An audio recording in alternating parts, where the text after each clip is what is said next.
South Africans are commemorating the 40th anniversary of the Soweto uprising, where hundreds of young protesters were killed by the government.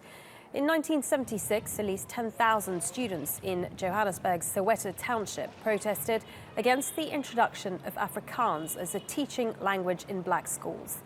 Armed police were estimated to have killed more than 300 protesters. Hundreds more were killed in nationwide protests that followed.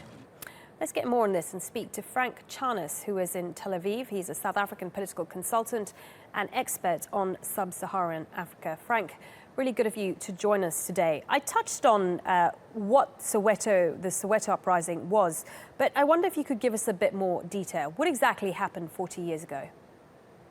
Well, 40 years ago, students in what was the Black Township of Soweto were protesting against the forced usage of Afrikaans as a medium of instruction at school. This measure was taken by the government as a way of, firstly, increasing Afrikaans amongst the black population, but secondly, of really making sure that education would never reach a level that was similar to that of their white compatriots, and then keeping the black population down. When these protests were organized, they were students, an entirely student organized protest that had very little to do with the then political bodies that were, for the most part, overseas and in exile. In fact, black consciousness is really the theme that organized these protests. The police responded and killed an estimated 170 or 176 students.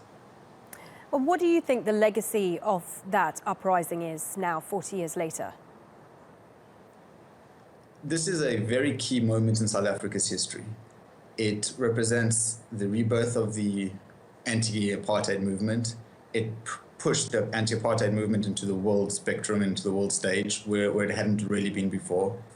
And it was, for the most part, the catalyst for what then became the international anti-apartheid movement.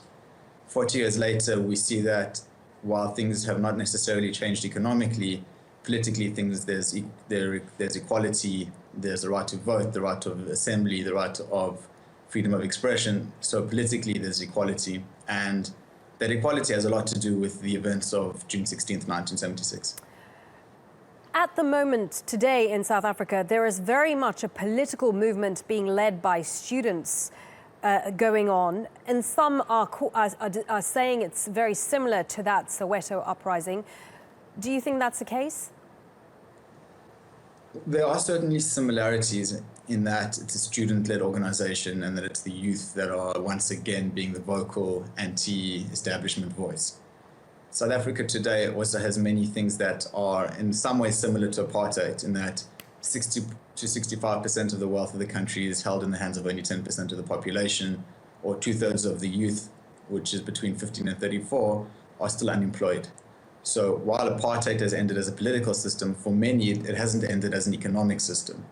And so the resurgence of youth protests is particularly pertinent and particularly noteworthy within South Africa and within the context of June 16th. Frank, I'm afraid we're out of time, but really interesting to talk to you. Frank Charnas there, a South African political analyst in Tel Aviv.